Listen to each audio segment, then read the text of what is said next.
I get to driving real quick. I'm waiting on the train, so not moving. Um, there's a lot going on. I wanted to touch on the get across a whole myriad of that people have an issue with is what I like to teach my kids is be able to see that what happens, who does it affect, what now. I like to teach them early. So with this R. Kelly thing, uh, I don't defend none of that stuff that are allegations or anything. I don't judge one way because if the shoe was on the other foot and you didn't, and you were in that position and you didn't do anything, but all of these allegations were brought against you, you would feel some type of way. Now, did he do some of that stuff? Absolutely, he did, and I don't make no excuses for him, not one bit. But what I do look at is the cause. Why? It's not as simple as he's just a messed up individual. There are things that make people do things. And whether you know it or not, or whether you want to believe it or not, there's always a pressure. And sometimes the pressure busts pipes and people do all types of things. This is where you get mass shootings. This is where you get murders, serial killers, rapists, all types of things. Um, they didn't just wake up one day and make that. There's a lot of pressures from society and life and things of that nature. But my thing to use him as the guiding point for this conversation or this quick lesson is that you can't look at anything for face value, whatever it is, whether it's good or evil, good or bad, left or right, however you want to see it. There's a duality. There's a cause and there's effect, and in that duality, uh, that very action that you're judging on could have went left or it could have went right, and one factor or maybe a multitude of factors pushed or guided that thing to go in the opposite direction. Now, while I have 16 million people that may say burn them and throw them under the jail, there's 5 million people that'll say nah, don't burn him and throw him under the jail, put him in an insane asylum. Then there's 5 million people that say, oh well, he's perfectly within his right to do it, and now you have this division of these three separate millions of people going at each other, on the account of this one person, on the account of this one person drew this many people in, and it's used as a divisive technique, right?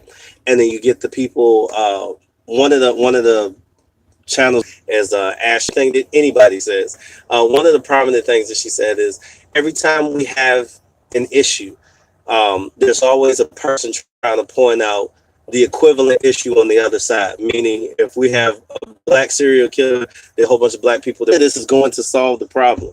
None of this is going to solve the problem. So the quick lesson of life is you need to be able to solve the problem. The only way you can solve the problem is that if you can make a decision and you can start to at least imagine what's on the other side of that, what happened after to the easiest problems in the world, and you have solutions to the course type thing.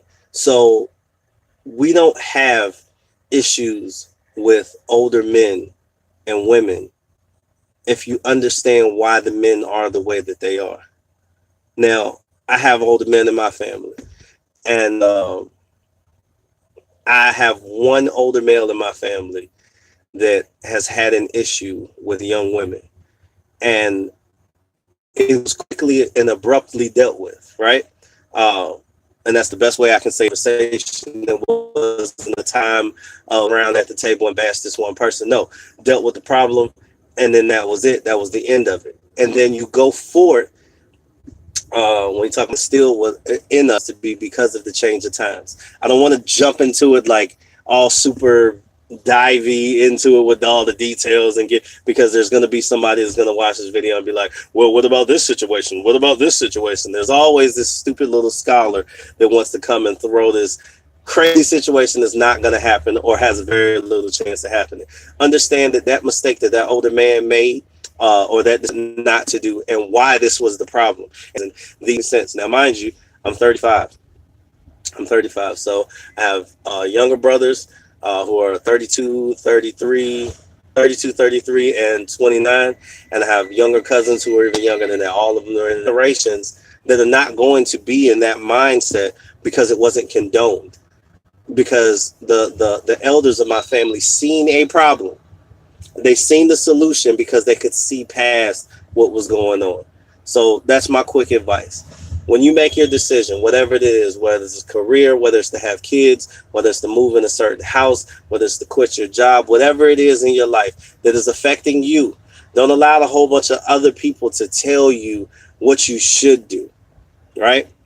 Think about the decision that you're about to make, and then start piecing together what's a lot of money had to be put in, how much time had to be put in, and how much networking and energy exertion they needed in order to get this business running, and how much they needed to have to start it, and then what they were going to expect, and what was the timeline for this success. They didn't think about all those things. All they thought about was getting off the plantation, and they jumped into a situation in which now it's going to take them years to repair.